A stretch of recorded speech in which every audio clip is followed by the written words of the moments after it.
하나님의 은혜가 어떤 것인지 우리가 좀 더 많이 생각하게 되는 것 같습니다. 어려운 시기를 우리가 보내고 있는데 이렇게 그래도 혼자 보내는 것이 아니고요. 우리 함께 이렇게 같이 각오로 가고 있다는 것을 또 경험하게 하시고 또 하나님께서 우리를 보호해 주신 것을 이렇게 보면서 감사합니다. 우리가 그동안 8주에 거쳐서 변화와 회복이라는 것까지 우리가 말씀을 나눴는데요. 오늘 그 말씀을 좀 정리하려고 합니다. 그래서 우리가 함께 이 말씀, 우리가 그동안 나눴던 그 말씀들을 우리가 마음속에 한번, 여러분 마음속에 하나님께서, 성령님께서 감동으로 주신 말씀이 있잖아요. 그리고 오늘 더 한번 기억했으면 좋을 그런 말씀 우리가 함께 나누는 시간을 했으면 좋겠습니다. 이 말씀을 나누면서 우리가 마음속에 가지고 있던 성경 구절이 로마서 12장 2절 말씀이죠. 우리 그 말씀 함께 다시 한번 한 절인데요, 보도록 하겠습니다. 로마서 12장 3절입니다. 우리 한 목소리로 봉독하도록 하겠습니다. 너희는 이 세대를 본받지 말고 오직 마음을 새롭게 함으로 변화를 받아 하나님의 선하시고 기뻐하시고 온전한 뜻이 무엇인지 분별하도록 하라. 아멘. 우리가 8가지 영역에 8주 동안 나눴죠. 우리 내적인 영역에서 영적인, 육체적인, 정신적인, 그리고 감정적인 그런 우리의 개인적인 변화에 대한 말씀을 나눴고요. 또 우리와 우리 주위에 있는 우리의 삶 속에 다른 부분과 연결되어 있는 부분에 대해서 우리가 또 나눴습니다. 그래서 우리의 관계, 재정, 가정, 그리고 일터, 이렇게 8개의 말씀을 나눴습니다. 우리가 이 8가지 분야에 대해서 변화와 회복이라고 우리가 제목을 붙여서 계속 나왔는데, 이 말씀을 이렇게 변화와 회복을 이렇게 바꿔서 얘기할 수 있을 것 같아요. 우리의 영역의 건강함이라고 얘기할 수 있을 것 같습니다. 우리 영적인 건강함, 우리의 육체적인 건강함, 정신적인 건강함, 이렇게 있잖아요. 우리 가정이 건강한가, 일터가 건강한가, 우리 재정이 건전한가, 있잖아요. 우리 그런 것들을 우리가 한번 살펴보면서 어떻게 하면 이 부분을 우리가 다시 개선하고 회복할 수 있는가라는 거죠. 마치 책상이 이렇게 서 있으려면 다리가 있잖아요. 다리가 4개 이렇게 건강하게 서 있었는데 그 중에 한 다리가 짧거나 아니면 약하면 흔들리게 되고 아니면 쓰러지게 되지 않습니까? 그러니까 우리 이 부분들을 어떻게 잘 건강하게 할 것인가라는 것입니다. 이 8가지 부분을 여러분 스스로 한번 생각해 보면서 이런 질문을 제가 한번 드릴 테니까 여러분 스스로 한번 그 부분이 스스로 어떤지, 얼마나 건강한지 한번 평가해 보셨으면 좋겠습니다. 먼저 우리 영적인 면을 우리가 한번 점검해 본다면 이런 것 같아요. 내가 예배를 사모하는 마음이 정말 어느 정도인가라는 거죠. 어떤 상황 속에서 내가 하나님을 예배하겠다, 이런 마음이 얼마나 큰가. 아니면 반대쪽으로 가면요, 꼭 예배 드려야 돼? 이런 상황 속에서 이런 마음이 내 안에 있는지, 아니면 예배의 기쁨이나 이런 감격, 이런 것이 사라졌는지, 이거죠.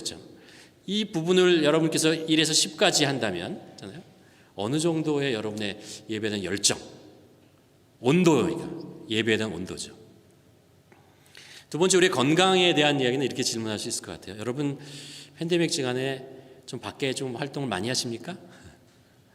집에만 있으려고 하십니까? 아니면 자꾸 밖에 나가서 그래도 좀 걷고 움직이고 이런 마음이 있으십니까? 아니면 자꾸 집에만 있고 싶고 움직이고 싶고 뭐 이런 거잖아요. 우리의 정신적인 거는 이런 것들, 관심, 어디에 우리가 관심을 가지고 있는가요? 우리가 말씀에, 하나님의 뜻에 더 관심을 갖게 되는가, 이 팬데믹 기간 동안에? 아니면 세상에 어떤 사건, 사고, 일들, 누구의 말, 이런 것들이 더 관심이 가고 그것이 더 영향력이 있다고 생각되어지느냐라는 거죠. 우리의 감정은 이런 것입니다. 여러분 안에 있는 감정을 표현하는 게 두려우십니까? 어색하십니까? 아니면 그런 것을 나타내고 표현하는데 좀 이렇게 편안하고 자유로움을 가지고 계십니까? 관계에 대한 것은 우리 이렇게 질문할 수 있을 것 같아요. 여러분 사람들과 같이 있다는 게 정말 유익하다고 느끼십니까?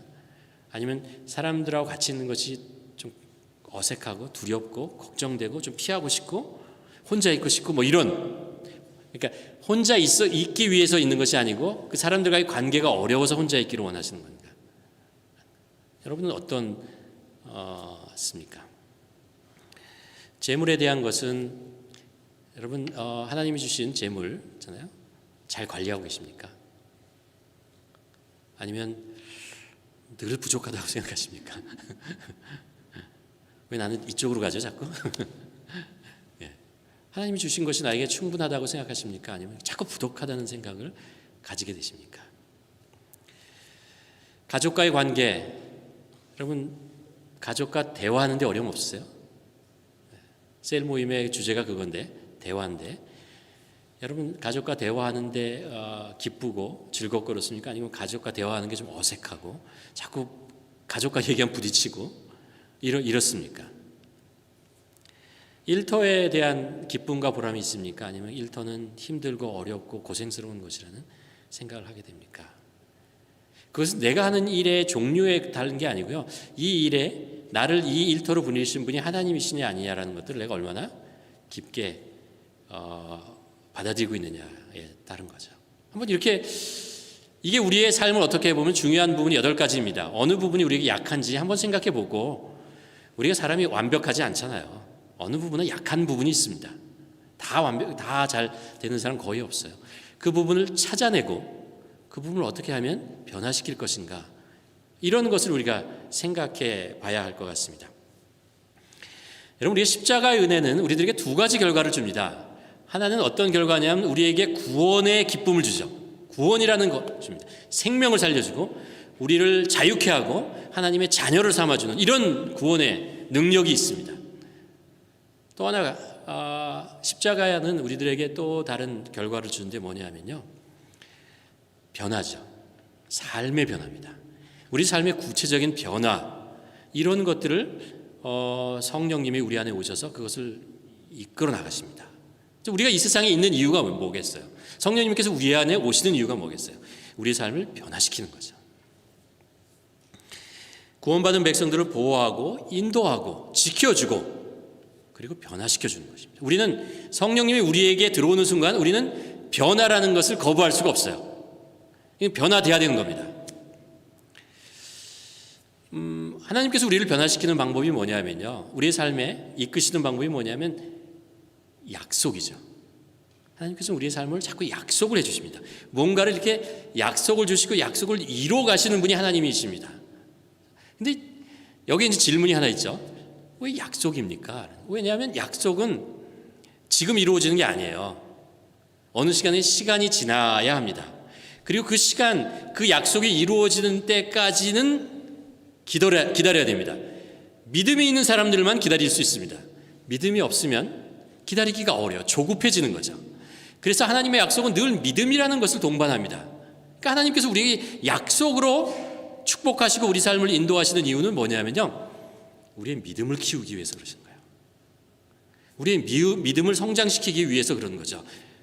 이렇게 설명할 수 있습니다. 우리가 하나님의 복을 받을, 하나님의 약속을 받을 만한 그릇으로 우리를 만드시기 위해서 그렇습니다. 지금 우리가 그걸 감당하기 좀 어려워요. 당장 준다고 그것을 우리가 이게 담을 수 있는 그릇이 너무 작아서, 담을 수 있는 그릇이 작기 때문에 하나님께서 그 그릇을 넓혀가는 과정이 필요하시고 그것을 하실 것이라는 것이죠. 그래서 그 그릇이 커졌을 때 담을 수 있는 그 약속에 대한 이야기를 하고 계시는 것이죠. 예를 들면 아브라함에게 하셨던 말씀, 창세기 12장에 보면요, 2절 3절에서 아브라함에게 놀라운 약속을 하십니다. 그 이름을 창대하게 하리라, 자녀들을 변성케 하리라, 복의 근원이 되게 하리라, 이런 약속들을 하시죠. 그렇죠? 그런데 그 약속은 바로 이루어진 게 아니에요. 얼마 동안의 시간이 지나가는 거죠. 아브라함의 경우도 자식 누구예요? 이삭을 얻기 위해서 그 엄청난 기간들을 기다려야 되는 시간들이 있잖아요. 이 기간 동안에 하나님께서는 어떤 것을 우리에게 하시냐면요, 약속이라고 하는 것은 무엇을 따라오냐면요, 어떤 믿음의 순종이라는 것을 전제 조건으로 합니다. 우리의 구원은 전제 조건이 없어요. 언컨디셔널입니다. 우리를 구원하시기 위한 하나님의 뜻은 우리들에게 무슨 조건을 걸고 너희를 구원하겠다 그런 얘기를 하지 않아요. 그런데 우리를 구원받은 백성을, 하나님의 복을 받기 위해 합당한 백성을 만들기 위해서는 그만한 전제 조건을 늘 우리들이 가르쳐 주십니다. 그것을 우리는 믿음의 순종이라고 하죠. 아브라함에게 창세기 12장 2절에서 말씀을 하실 때 너의 복을 주리라, 창대케 하리라, 이런 말씀을 약속하시고 그 앞에 12장 1절에 뭐라고 얘기하죠? 너희 친척, 본토, 아비집을 떠나라고 합니다. 이게 이루어지지 않으면 그 다음에 복이 이루어지지 않는 거예요. 왜냐하면 이 과정을 통해서 하나님께서 아브라함을 믿음의 조상으로 만들어 가시는 거거든요. 믿음의 사람으로 만들어 가는 과정이 필요하거든요. 그러기 위해서 그런 말씀을 하시는 거죠. 마태복음 28장 마지막에 예수님께서 제자들에게 마지막에 9절에 하신 말씀이, 약속이 뭐냐면 내가 땅끝까지 너희와 함께하리라는 말씀이에요. 내가 하늘의 권세 다 받았으니 내가 너희를 땅끝까지 너희와 함께하리라, 이런 약속의 말씀을 하십니다. 근데 그 전에 뭐라고 그 전에서 말씀하시냐면요, 이렇게 제자들에게 얘기해요. 너희는 가라, 가서 모든 민족으로 제자를 삼으라 라는 이야기합니다. 이 나의 삶의 현장 속으로 나가서, 하나님께서 나에게 주신 그 삶의 현장과 그곳으로 나가서 제자로의 삶을 살아갈 때, 그때 하나님께서 그곳에 함께 하시고 그곳에 능력을 나타내시고 함께 하시겠다고 약속하고 계신 거죠. 우리가 8가지 영역에서 변화라는 것에 얘기 말씀하셨는데, 그것의 변화의 복을 주시기 위해서 하나님께서는 그것에 합당한 우리들에게 어떤 전제 조건으로 믿음의 순종을 하기를 원합니다. 그래서 우리가 주일날 나눴던 말씀을 가지고 주중에, 그리고 수요 예배 때 우리가 어떻게 그것에 순종하고 나기 위해서 어떤 것이 우리 삶에 구체적으로 변화되어야 하느냐라는 이야기를 여러분과 나눴죠. 우리의 변화와 회복은 자동적으로 되지 않는다 그랬죠. 변화와 회복이라는 것은 그냥 이루어지지 않습니다. 변화는 날마다 우리가 하는 선택에 영향을 받습니다. 날마다 하는 작은 선택, 그것이 우리 삶의 변화를 이끌어 가게 됩니다. 우리가 매일 하는 선택잖아요. 선택이 우리의 습관이 되는 거죠. 제가 그래서 이런 말씀을 드렸잖아요. 처음에 우리는 습관이라는 것을 내가 사람을 만들어냅니다. 근데 나중에 가서는 습관이 우리를 만들어갑니다. 인간을 만들어가요. 우리 인생을 만들어가는 것입니다. 우리가 어떤 습관을 만들어가느냐, 매일매일 내가 어떤 선택을 통해서 어떤 습관을 만들어내면 그 습관은 나를 만들어냅니다. 성경은 그래서 하나님께서 우리에게 가르쳐 주시는 것이 그렇죠. 만일 내가 아침에 일어나서 많은 일들을 선택할 수 있고 많은 일을 할 수 있지만, 해야 하지만, 내가 먼저 일어나서 무릎을 꿇고 하나님께 기도하고 성경에 잠깐 펴서 단 5분이라도 말씀을 묵상하면 우리는 하나님께 가까이 가합니다. 그러면 그것이 우리의 습관이 되고, 그럼 우리의 삶은 하나님께 가까이 가고 하나님은 우리의 삶을 인도하시는 분이 되어내는 것이죠. 그냥 되는 것이 아닙니다. 아까 말씀드렸죠. 내가 땅끝까지 너희와 함께하리라는 그 약속은요, 그 전에 이 제자들이 해야 될 선택이 있습니다. 매일매일 해야 되는 그 선택, 가라는 선택을 계속해서 할 때 이루어지는 것입니다. 우리가 영적으로 건강해지려면 하나님께서 우리에게 가르쳐 주신 것이 있어요. 성경을 통해서 매일매일 기도하라는 거예요. 매일매일 말씀을 보라는 거예요. 이것을 할 때 우리가 하나님께 가까이 가는 것이고, 우리가 영적으로 건강해지는 사람이 되는 것입니다. 잠언에 8절에 이런 이야기를 하고 있습니다. 누구든지 내게 들으며 날마다 내 문 곁에서 기다리며 문설주 옆에서 기다리는 자는 복이 되리라. 제가 말씀드렸죠. 이게 잠언에 나오는 거예요. 지혜서에 나오는 거라고요. 그렇죠? 지혜로운 자가 누구냐라는 거예요. 이 세상을 지혜롭게 사는 사람이 누구예요? 날마다 우리 주님의 문설주 앞으로 나가는 거예요. 그 문 앞에 나가서 날마다 주님을 만나는 자, 그 자가 지혜로운 자라는 거예요. 하나님과의 우리가 영적으로 건강한가는 하나님과의 거리와의 관계고요. 거리는 관계는 결국 내가 거리감을 내가 얼마나 느끼냐는 거예요. 매일매일 이렇게 하나님과 동행하는 삶을 조금씩 해나갈 때, 하나님이 나와 함께 하시구나, 나와 동행하시는구나, 그래 맞아, 그 땅끝까지 나와 함께 하시겠다는 그 약속이 정말 사실이구나 라는 것을 내가 확신하게 되는 거죠. 어떻게 해서요? 매일매일 조금씩 하나님 앞에 나가고 매일매일 조금씩 말씀 앞에 나감으로써 그 습관을 통해서 이루어진다는 거죠. 그 순종을 통해서 이루어진다라고 얘기하는 것입니다. 또 하나 이제 8주 동안 우리가 그 변화와 회복이라는 주제로 얘기를 하면서요. 제 머릿속에 성령님께서 하나 주신 말씀이 있어요. 이게 뭐냐면 이 말씀의 의미가 강건하라는 의미라는 거예요. 강건하라. 육체의 건강은 우리가 매일 먹고 우리가 무엇을 먹느냐, 무엇을 마시느냐, 우리가 얼마나 활동을 하느냐에 달려 있다는 것을 우리가 다 알죠. 그렇죠? 그것에 의해서 좌우됩니다. 아주 어떻게 보면 굉장히 심플해요. 그래서 내가 무엇을 먹느냐, 무엇을 마시느냐, 그리고 내가 얼마나 활동을 하느냐에 따라서 나의 육체의 건강은 대부분 그것에 의해서 결정됩니다. 여러분 혹시 기억하시겠어요? 육체에 대한 건강을 얘기하면서 제가 한 가지 더 얘기했어요. 뭐냐면 만성적 스트레스를 어떻게 관리하느냐라는 거죠. 우리는 세상에 살면서 스트레스를 안 받고 살 수가 없어요. 스트레스를 우리가 다른 말로 하면 부담감이잖아요. 어떤 책임이 있으니까. 그러니까 다 부담감을 갖습니다. 부담감을 갖지 않고 살아간다는 건 말이 안 돼. 난 스트레스 없는 세상에 살겠다. 그런 거는 세상에 안 살겠다는 거하고 똑같은 거예요. 그런 건 없어요. 문제는 이 스트레스를 만성적으로 늘 중압감으로 마음에 가지고 살아가느냐라는 거죠. 잠언은 14장에 이렇게 얘기합니다. 마음이 평안하면 육체도 건강하나 시기하면 뼈마디가 썩는다. 마음. 그래서 우리가 육체적으로 건강하려면 사실은 영적으로 건강하려면요 마찬가지입니다. 성경이 우리에게 말씀하고 있는 건 이거예요. 전제 조건이 하나 있어요. 안식일을 지키라는 거예요. 안식일을 지키라는 거예요. 그렇죠? 쉼을 가지라라는 거예요. 쉼을. 성경에서 이게 명령으로 임하고 있다는 걸 우리가 알죠. 하나님은 우리를 창조하실 때 삶의 3분의 1은 자는 것으로 만드셨습니다. 그리고 7일의 하루는 안식하라. 하나님과 동행하고 그리고 우리의 일하는 것을 잠깐 멈추고 그렇게 하라라고 했습니다. 그러니까 이런 거죠. 영적으로 육체적으로 건강하려면 전제 조건이 뭐냐면요. 일과 쉼의 리듬감을 유지하라는 겁니다. 일과 쉼의 리듬감이 있어야 된다. 일을 해야 돼요. 일을 하면 우리는 스트레스를 받아요. 쉼을 가져야 됩니다. 이것을 풀어내야 되는 것입니다. 그렇죠? 우리의 그래프는 인생의 그래프는 일생의 그래프는 올라갔다가 내려와야 됩니다. 어딘가에 잠깐 내려와야 되고 그래야 다시 올라갈 수 있습니다. 계속 올라간 상태로 있으면은 우리 영적으로도 건강하지 못하고 우리 육적으로도 건강하지 못하고 우리의 마음도 건강하지 못하고 우리의 감정도 여러분 계속해서 긴장 상태에 있는 사람 옆에 있잖아요. 쉬지 않고 계속 일하는 사람 옆에 있으면 느껴져요. 텐션이 느껴져요. 그 사람이 받고 있는 그 긴장감, 텐션이 옆에 있어가지고 나도 불안해요.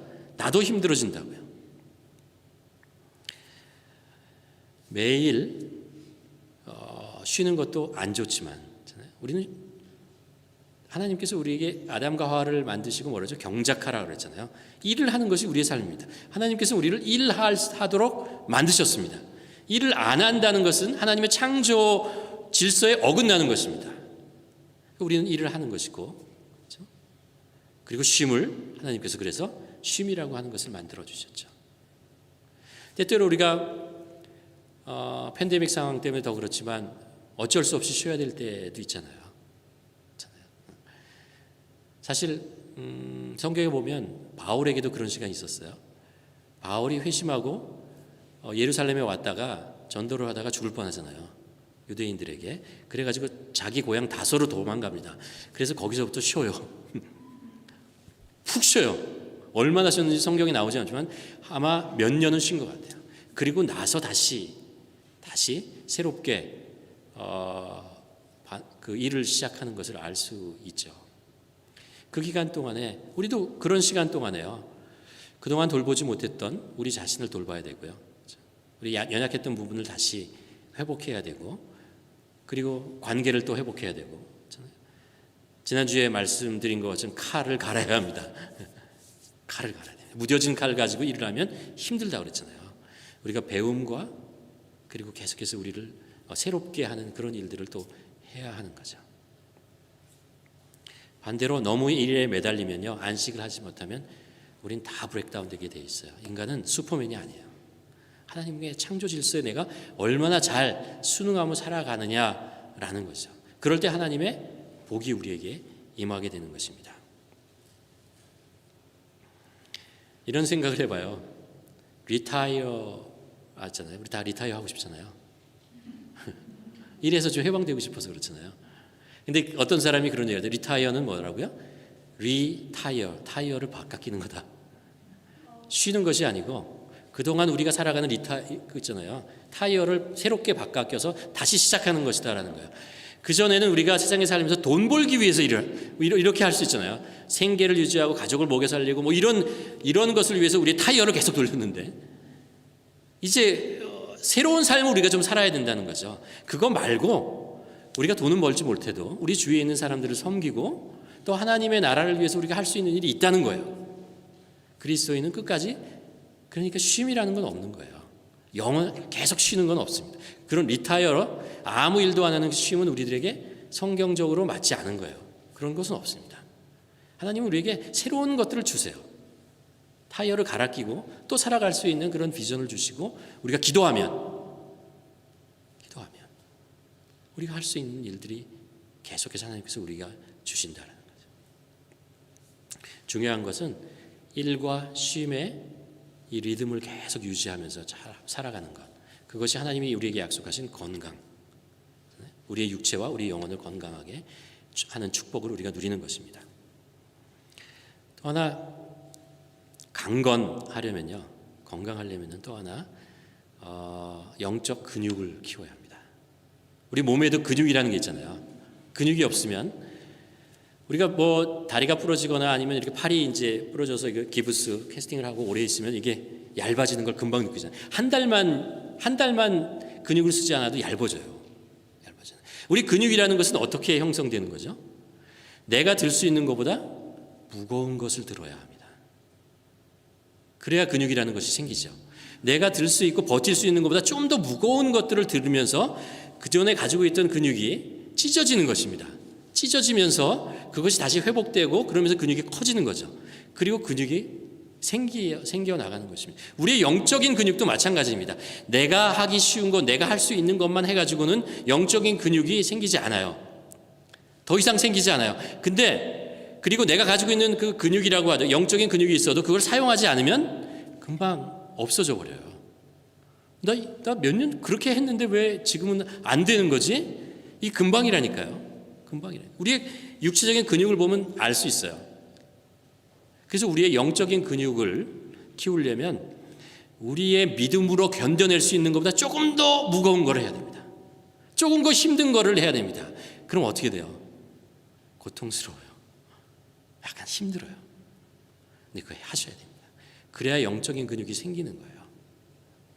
물론 그렇게 함으로 해서 우리 안에 고통도 있고 힘든 것도 있고, 그렇죠? 상처받는 것도 있고. 그렇지만 그렇게 함으로 해서 우리가 하나님께 더 나아가서 기도하고 매달리고 나의 능력이 아니고 성령님의 능력으로 살아가는 것을 배우고, 내 경험이 아니고 내 경험 이상으로 역사하시는 하나님을 우리가 경험하고 살아가는 거죠. 그래서 우리는 그것을 통해서 영적으로 성장해 나가고 커지는 것입니다. 그게 영적인 근육을 키워 나가는 것이죠. 우리에게는 영적인 근육을 키워 나가야 됩니다. 왜냐고요?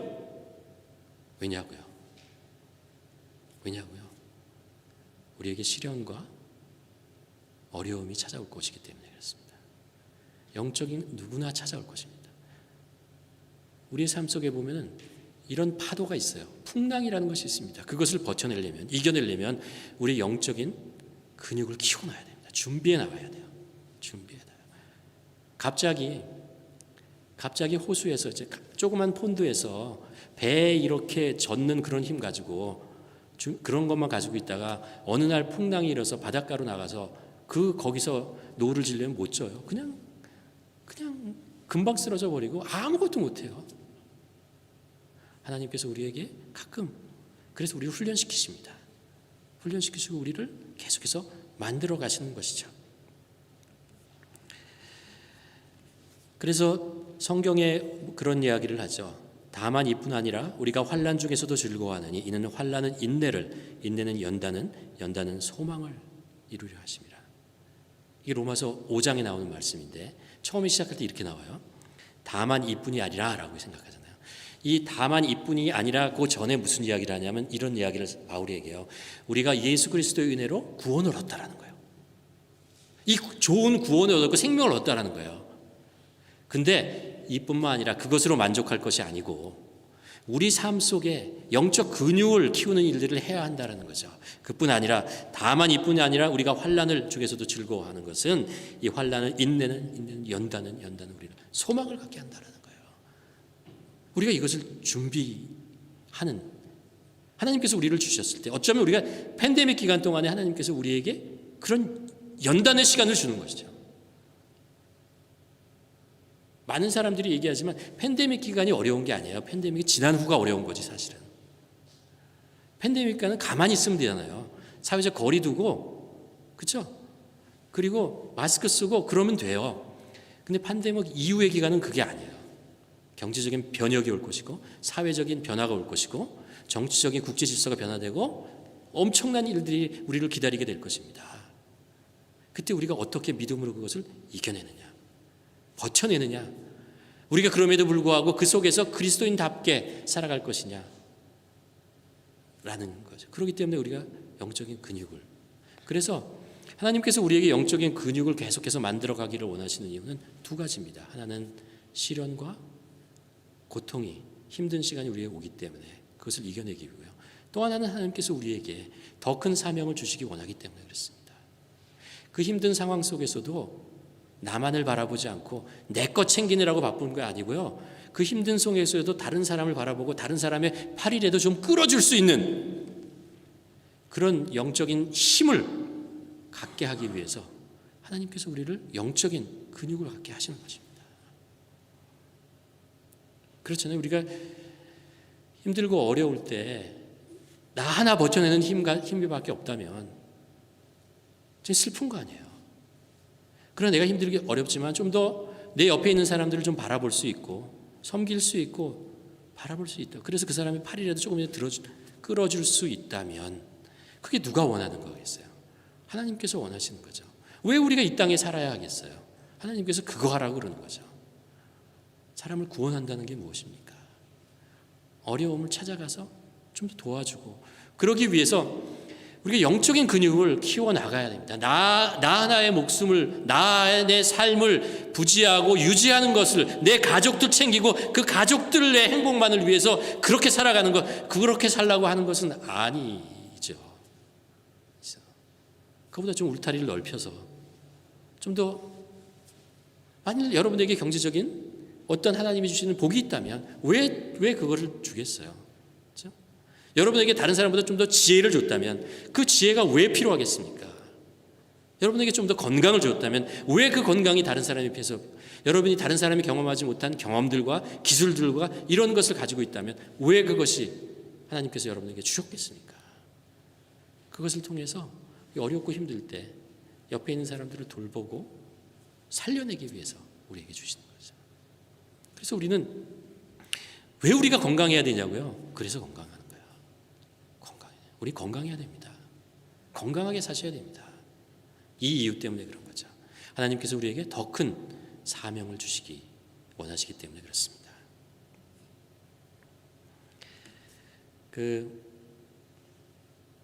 성경에 보면 요한 마가라는 사람이 있어요. 좀 생소하죠? 제가 얘기하면 금방 알아들 거예요.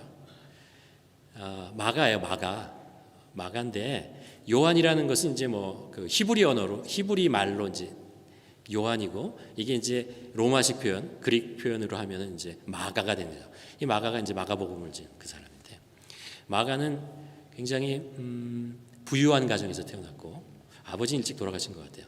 근데 굉장히 부유한 가정이었고 어머니가 마리아인데 굉장히 믿음이 좋은 사람이었어요. 그리고 집도 크고 그래서 예수님과 예수님의 제자들이 와서 기도회를 하고 모임을 하고 뭐 이런 것을 했던. 그래서 마가는 어려서부터 신앙 교육을 잘 받았어요. 신실한 신앙과 좋은 가정 속에서 자라날 수 있었습니다. 그의 외삼촌, 삼촌이 아마 바나바였을 거고요. 바나바. 그렇죠? 그리고 성경에 보면은 베드로와도 굉장히 깊은 그 교제를 하면서 믿음을 키워 나갔어요. 마가라는 그 청년, 저 청년은 우리가 한마디로 얘기하면 신실한 건강한 청년이었어요. 근데 마가복음에 읽어 내려가면요, 예수님께서 십자가에 못 박혀 돌아가시고 잡혀가잖아요. 그때 제자들이 막 뿔뿔이 도망가는데 마가복음에 이상한 표현이 하나 있어요. 어떤 표현이냐면요, 어떤 청년이 예수님에게 잡혀가는 것을 막 쫓아갔어요. 근데 위에서가 급해가지고요 자다가 간 것 같아요. 그래서 지금 이불을 이렇게 덮고 갔어요. 가다가 로마 병정이 너 누구야 하고 쫓아오니까 이것을 벗어 던지고 알몸으로 도망간 사람이 있어요. 성경학자들은 이게 마가라고 생각합니다. 다른 성경에 나오지 않아요. 마가가 경험한 거기 때문에 내가 이런 사람이었다라는 거죠. 그 어려움이 왔을 때 이렇게 활동을 해요. 이렇게 반응을 해요. 마가는 또 어디서 나오냐 하면 바나바와 바울이 1차 전도 여행을 할 때 데려가잖아요. 데려갈 때 마가가 나와요. 마가를 데려가죠. 우리가 알잖아요. 마가가 아주 가죠. 그 선교 여행이 뭔지도 모르는데 따라가서 밤빌리아 가고 이렇게 갔다가 이 생각하고 좀 달라요.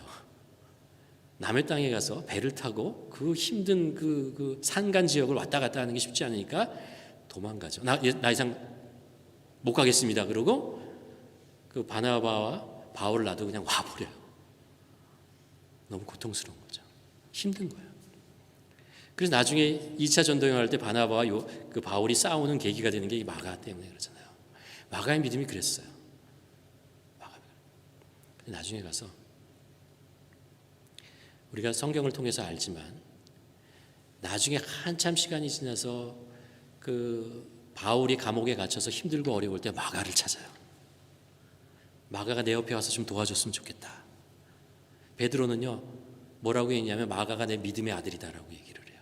그러니까 무슨 일이 있었을지 모르지만 그 연약하고 그런 신앙을 가졌던 그가 그 시간에 실패를 하고 힘들고 어려운 시간들을 겪었지만 그것을 통해서 그의 신앙이 무너진 것이 아니고 오히려 그의 신앙이 자랐죠. 성장했고 그리고 큰 믿음의 사람이 되었습니다. 기독교 역사를 보면 마가가 아프리카에 있는 그곳에 교회를 지었다고 교회를 지은 사람으로서 알려지고 있습니다. 굉장히 큰 영향력을 줬던 사람이라는 것을 알 수 있습니다. 신앙은 온실에서 자랄 수도 있고 아니면 고난과 힘든 속에서도 더 성장할 수 있습니다. 우리나라 말에 그런 말 있지 않습니까? 건강하다라는 말이죠. 근데 우리나라 말에 또 다른 표현이 있어요. 건강하다라는 걸 표현하는 것이 있어요. 강건하다라는 표현이 있습니다. 건강하다, 강건하다는 같은 말인 것 같은데 사실 그 뉘앙스도 우리 알죠. 우리 외국 사람은 잘 모를지 모르겠어요. 우리는 알아요, 그렇죠? 건강하다라는 것은 잘 먹고 잘 쉬고 뭐 이렇게 운동을 하고 이러면 건강해요. 그 겉모양을 봐도 우리가 딱 얼굴에 윤기가 나고 그렇잖아요. 건강. 강건하다라는 것은 꼭 그 겉모양 가지고는 알 수 없어요. 그 안에 있는 심지, 강건한 심지가 있어야 하는 것입니다. 산에 가다 보면 나무들이 있는데 나무들이 이렇게 훅 쓰러져 있는 것들을 보여요. 근데 보면은 왜 쓰러져 있는지 대충 알 수 있어요. 나무들이 보면요, 그 나무의 높이와 이 그 가지에 비해서 뿌리가 짧거나 아니면 얇아요. 그리고 이 지탱을 하지 못하는 거예요. 평소에 괜찮다가 바람이 불고 그러면 이게 훅 하고 넘어가는 거죠. 우리는 이걸 가지고 이게 겉모양을 보고 이게 건강한 나무다라고 표현할 수 있는 게 아니죠. 그 뿌리를 보고 이게 강건하구나. 우리의 신앙은 건강한 것으로 끝나면 안 돼요. 강건해야 되는 것입니다. 강건한 건 언제 생긴다고요? 하나님께서 우리에게 주시는 환난과 훈련과 이런 것을 통과해 가면서 우리에게 강건한 신앙으로 우리를 성장해 나가는 것입니다. 우리에게 필요한 것은 건강한 신앙, 거기서 멈추는 것이 아니고 마가처럼 거기서 끝나는 것이 아니고 비록 실수할 거 있고 실패할 수 있고 넘어질 수 있지만 그것을 통해서 성령님의 역사하심과 십자가의 그 용서하심, 은혜, 감격, 내가 이렇게 실수하고 이렇게 부족하고 이렇게 하나님 앞에 연약한 존재일 수밖에 없는데 그것을 용서하시고 다시 감싸주시고 우리를 안아주시는 그 하나님의 사랑을 더 경험하면서 우리 하나님을 향한 믿음이 더 굳건해지는 거죠. 그러면서 우리가 더 강해지는 거죠. 하나님을 사랑하는 마음, 예수 그리스도를 믿는 마음, 성령님을 의지하는 그 우리를 맡기는 것이 더 강해지는 거죠. 강건해져야 됩니다. 우리는 강건해져야 됩니다. 마지막으로 지난 8주 동안의 말씀을 통해서 제가 여러분과 함께 나눴던 이미지가 하나 있습니다. 그게 뭐냐면 한 그루의 나무에 대한 이야기를 했죠. 우리는 복음으로 인해서 씨를 뿌려서 우리 안에 자라고 있는 한 그루의 나무가 있습니다. 각자에게 다 있어요. 새로운 생명, 십자가의 그 보혈의 씨앗으로 인해서 각자에게 하나님께서 주신 씨앗이 떨어졌고 그 씨앗이 우리의 심령 속에서 우리 인생 속에서 자라고 있습니다. 우리는 누구입니까? 그 십자가의 씨앗을 가꾸고 있는, 키우고 있는 그런 사람들이에요. 우리가 그것을 어떻게 키울 것인가? 우리가 그것을 키우기, 나무를 키우려면은 그런 거잖아요. 우리가 토양이 좋아야 하고, 그렇죠? 그리고 물이 있어야 됩니다. 그래서 시편 1편의 말씀을 여러분께 나누면서 그런 말씀을 드렸습니다. 시냇가에 심기어는 나무가 열매를 많이 맺고 가뭄에도 시들지 않는다라고 했죠. 우리가 이 십자가의 은혜로 우리의 심겨진 이 나무를 잘 가꾸려면 우리들에게 두 가지 필요하다는 것을 알 수 있습니다. 토양이에요. 토양은 뭡니까? 우리가 신앙에서 보면 우리의 믿음의 근거가 어디 있느냐라는 거죠. 하나님이. 우리 인생의 근거가 하나님에게 뿌리를 내려야 된다는 거예요. 하나님 그분께 모든 것을 맡겨야 돼요. 하나님은 우리의 주인이시고 그분이 우리의 삶을 인도하시고 이끄시는 분이라는 것을 우리는 매일매일 고백해야 됩니다. 우리의 가정의 주인이 누구십니까? 하나님이시잖아요. 우리 일터의 주인이 누구십니까? 우리 하나님이시죠. 우리의 자녀들의 주인이 누구입니까? 하나님이시죠. 우리의 재물의 주인이 누구십니까? 하나님이시죠. 우리의 생명의 주인이 누구십니까? 하나님이에요. 그게 무슨 말이에요? 하나님이 흥하게 하시면 흥하는 거고 하나님이 조금 가져가시면 가져가시는 겁니다. 이게 하나님이 가져가시는 건 괜찮아요. 내 욕심 때문에 없어지는 건 이건 좀 생각을 해봐야 되죠. 그러나 하나님이 퍼주시면 괜찮아요. 그럼 내가 부자가 돼도 괜찮아요. 그러나 하나님이 주시지 않았는데 나의 욕심 때문에 내가 부자가 되었다. 그건 좀 곤란한 거예요. 왜냐하면 그것으로 인해서 내가 넘어질 수 있기 때문에. 하나님의 것입니다. 우리가 가다가 건강이 좀 약해질 수 있어요. 하나님께서 그렇게 하시면 그렇게 할 수 있어요. 이유가 있으시겠죠. 욥의 건강을 왜 하나님께서 가져가셨어요? 다 이유가 있는 거죠. 왜 사도 바울에게 몸에 가시를 줬겠어요? 그 많은 이유가 있는 거죠. 하나님께서 주신 건 오케이.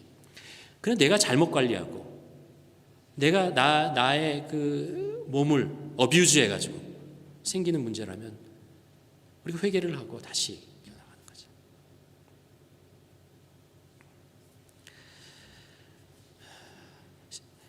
우리가 골로새서 3장 23절 24절을 우리가 읽으며 이런 말씀을 나눴습니다. 무슨 일을 하든지 마음을 다하여 주께 하듯 하고 사람에게 하듯 하지 말라. 우리가 하나님이 우리 삶의 근간이다라고 얘기하는 것은 우리의 삶 속에 구체적으로 나타나는 모습이 그거예요. 무슨 일을 하든 어떤 일을 하든 어떤 상황 속에서 어떤 것을 하든 나는 주께 하듯 하라. 주님께 하듯, 사람에게 하듯 하지 않는다는 거예요. 내가 일터에서 일하면 보스가 있잖아요.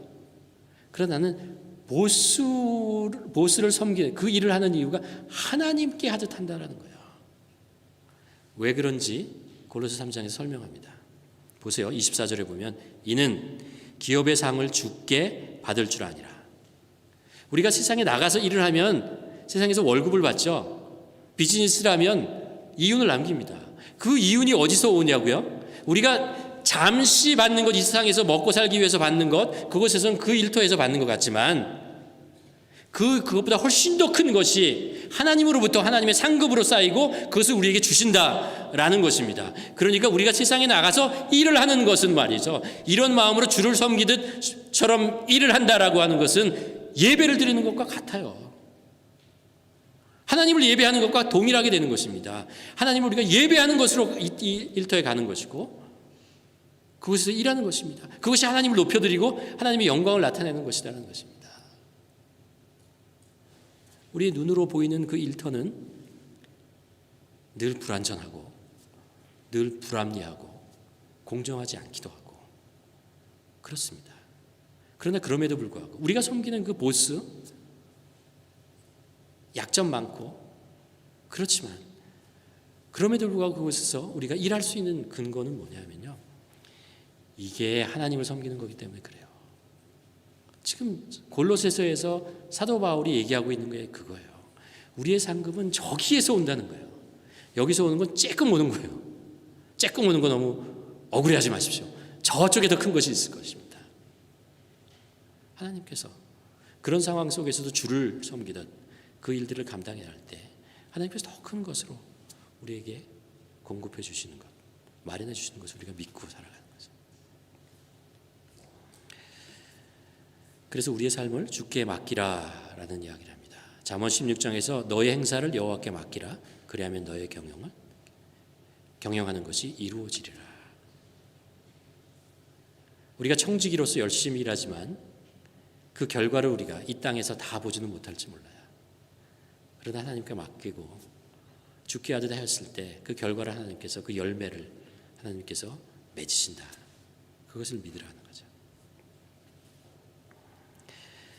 한 그루의 나무를 키우는데 마지막으로 한 가지 말씀드린 하기 위해서는 토양이 좋아야 된다 그랬죠. 그리고 또 하나 맑은 물, 생수가 있어야, 시냇가에 심겨진 나무가 열매를, 과실을 많이 맺는다 그랬죠. 여기서 말한 시냇가가 뭐냐 하면 시편 1편 보면 우리가 알죠. 하나님의 말씀이에요. 하나님의 말씀입니다. 우리가 이런 말씀을 나눴습니다. 우리의 생각은 영적 전쟁터다라고 얘기했습니다. 영적 전쟁터라. 우리의 영적 전쟁터, 그러니까 성령의 법과 사단의 법이, 육체의 법이 싸우는 것이 뭐냐면 제일 먼저 가장 치열하게 벌어지고 있는 것이 우리의 생각 속이라는 거예요. 우리의 머릿속에서 이루어진다는 것입니다. 우리가 창세기 3장에서 아담과 하와가 뱀의 유혹에 넘어갈 때요, 뱀이 무슨 얘기를 하냐면 생각을 지배해요. 뭐라고 얘기하죠? 너 이 과실을 따먹으면 너희가 죽는다고 하나님이 그러냐? 안 죽어. 어디에서? 우리 머릿속에 집어넣는 거예요. 잘못된 정보를 집어넣는 거죠. 생각을 집어넣습니다. 우리 생각을 지배하는 거예요. 또 뭐라고 얘기합니까? 네가 그것을 따먹으면 하나님과 같아진다라는 거예요. 같아진다는 거예요. 여러분, 영적 전쟁은 우리가 보지 못하는 어떤 저 뒤에서 이루어진다고 생각을 하죠. 아니에요. 우리 머릿속에서 이루어집니다. 왜냐하면 우리 인생은 우리가 생각하는 것에 따라서 변하기 때문에 그렇습니다. 내가 어떻게 생각하느냐에 따라서 하나님의 뜻을 쫓아갈 수도 있고 아니면 세상의 뜻을 쫓아갈 수도 있어요. 그것을 우리가 가장 명확하게 우리가 볼 수 있는 것이 우리의 생각이에요. 그래서 영적 전쟁은 생각에서, 우리의 생각에서 이루어지는 것이고요. 사단은 그래서 우리의 생각을 지배하려고 합니다. 잘못된 정보, 거짓 정보를 계속해서 집어넣으려고 하고, 그래서 우리의 생각을 지배합니다. 생각을 지배하면요, 그 사람의 인생을 내 마음대로 할 수 있어요. 왜 독재자들이 국민들을 통치하기 위해서 브레인워시를 합니까? 브레인워시를 왜 시켜요? 생각을 지배하면 백성들을 지배할 수 있다라고 생각을 해요. 잘못된 정보를 자기가 원하는 방법대로 해 나가는 거죠. 어떻게 히틀러가 그 국민들의, 똑똑한 독일 사람들의 생각을 바꿔가지고 그렇게 했겠어요? 생각을 바꾼 거예요. 우리가 생각을 지켜야 됩니다. 생각이 건강해야 된다는 거죠. 오늘 말씀을 보면요, 로마서 12장 2절을 다시 읽어보세요. 너희는 이 세대를 본받지 말고 오직 마음을, 여기서가 마음이 영어로 마인드라고 그랬죠. 마인드, 하트가 아니고 마인드예요. 이거예요. 새롭게 함으로 변화를 받아 하나님의 선하시고 기뻐하시고 온전한 뜻이 무엇인지 분별하라. 잘 보면 사도 바울이 뭐라고 그러냐면요. 하나님의 선하시고 기뻐하신 온전한 뜻이 무엇인지 아느냐라고 물어보지 않았어요. 분별하라는 거예요. 왜요? 우리의 머릿속에 세상 것이 너무 많이 들어가 있어요. 그리고 하나님의 것도 들어가 있어요. 이게 우리 속에 다 있거든요. 그러니까 그 중에서 하나님의 뜻이 무엇이냐를 분별할 수 있어야 된다는 거예요. 세상은 세상의 생각을 우리 머릿속에 계속 집어넣고 하나님은 하나님의 생각을 계속해서 우리에게 집어넣습니다. 그러니까 우리에게 필요한 것이 뭐냐면 그것을 분별할 수 있는 사람이에요. 그리고 분별하려면 어떻게 해야 된다고요? 그 앞에 나오잖아요. 오직 마음을 새롭게 하라는 거예요. 우리의 생각을 새롭게 해야 된다는 거예요. 우리가 무엇을 보고 우리가 무엇을 듣고 무엇을 배우느냐에 따라서 우리의 생각은 지배됩니다.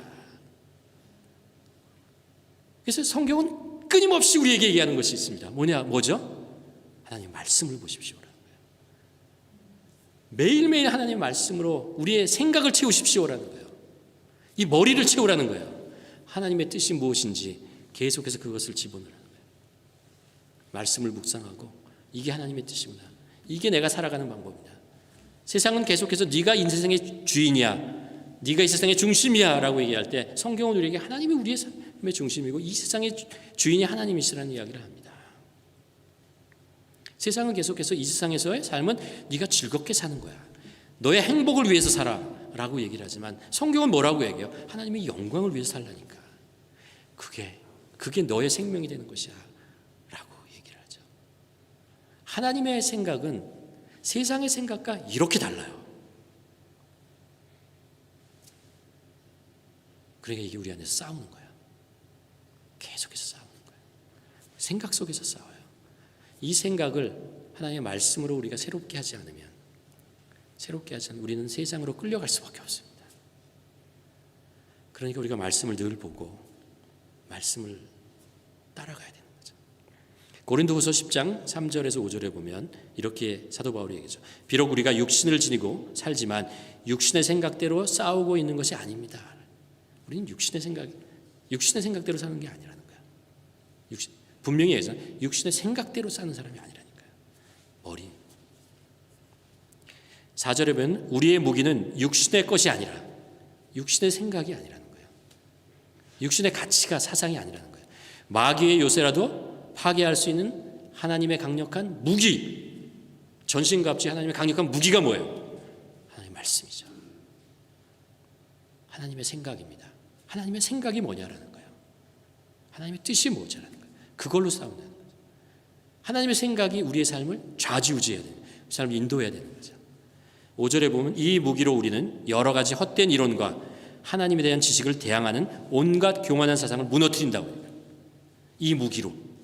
어떤 무기요? 이 무기요. 이 무기. 왜 이 무기가 종이에 써 있는 이 글자가 이렇게 강력하냐고요? 왜냐하면 이게 생각이거든요. 우리 머릿속에 들어와 있는 잘못된 생각을 밀어내거든요. 세상적인 생각을 밀어내는 거거든요. 온갖 교만한 사상을 무너뜨리고 사람의 마음이 생각이죠. 생각이 그리스도에게 복종하도록 한다라는 거예요. 여러분 우리의 생각을 바꾸셔야 됩니다. 그러려면 우리 생각 속에 우리 머릿속에 하나님의 말씀을 꾸준히 채워야 됩니다. 먹여야 됩니다. 그래야 우리가 세상의 것들의 생각과 세상의 유혹과 세상의 도전을 이겨낼 수 있고 이렇게 밀어내고 이 생각이 맞아. 분별해내고 분별해야 우리가 그 말씀에 순종하고 그대로 살아가는 거죠. 그럴 때 강건해지는 것입니다. 우리는 건강한 것으로 충분하지 않습니다. 우리 그리스도인들은 이제 이 상황에서 마이너리티가 돼가는 거예요. 그렇죠? 우리는 계속 이 사회로부터 세속화된 이 사회로부터 소수자로 되는 것입니다. 우리는 이 속에서 살아남을 수 있는 길은요. 우리가 건강한 것만으로 안 됩니다. 겉모양이 멀쩡한 걸로만 안 돼요. 우리 속사람이 강건해져야 우리가 이 속에서 믿음을 지켜내고 살아갈 수 있는 것이죠. 우리가 8주 동안 왜 변화와 우리의 삶 속에 여러 곳에 변화와 그 회복이 있어야 됩니까? 강건해지셔야 됩니다. 우리 강건해져야 돼요. 아니면 살 수가 없어요. 그리스도인답게 살 수가 없어요. 강건해지셔야 됩니다. 그리고 우리는 강건해질 수가 있습니다. 왜요? 예수님께서 또 하신 약속이 있거든요. 마태복음 그 15장에 보면 예수님께서 이렇게 하죠. 나는 포도나무요 내 아버지는 농부라 하라고. 너희가 내 안에 거하면 내가 너희 안에 거한다 그러잖아요. 그러면서 말씀하십니다. 나는 포도나무요 너는 가지라. 그가 내 안에 내가 그 안에 거하면 사람들이 열매를 많이 맺나니 나를 떠나서 너희가 아무것도 할 수 없다. 우리는 예수님께 그냥 붙어 있으면 돼요. 예수님의 말씀 앞에 붙어 있으면 됩니다. 우리가 사실 신앙을 지키고 강건하기 위해서 할 수 있는 건 세 가지예요. 기본이에요.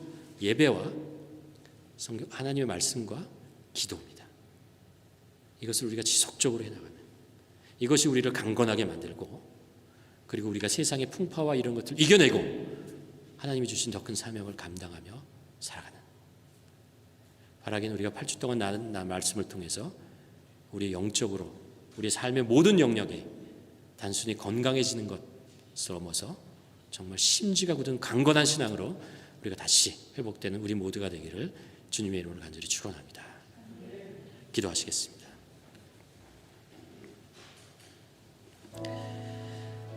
우리의 신앙을 한번 우리 스스로 점검해 보았으면 좋겠습니다. 나의 신앙은 건강한 신앙, 괜찮은 신앙, 아니 온실 속에 있는 그런 믿음으로 만족하고 있는 것은 아닌지 우리 자신을 돌아보기를 원합니다. 우리 삶의 영역의 어느 부분이 연약한지 돌아봤으면 좋겠고요. 한번 기도했으면 좋겠습니다. 하나님, 우리가 온실 속의 신앙, 그냥 건강한 신앙, 이곳에 머물지 않도록 하여 주시옵시고, 우리가 좀 더 심지가 굳고 풍파와 바람과 이런 고난 속에서도 이겨낼 수 있는 그런 강건한 신앙의 사람으로 하나님 우리가 설 수 있도록 하나님 도와주시옵고 우리를 인도하여 주시옵소서. 그래서 우리가 이 세상 속에서 하나님이 주시는 그 일들, 사명을 감당하며 그리스도인답게 살아낼 수 있는 그런 믿음의 사람으로 우리를 키워 주시옵소서, 세워 주시옵소서. 우리 함께 기도하기를 원합니다.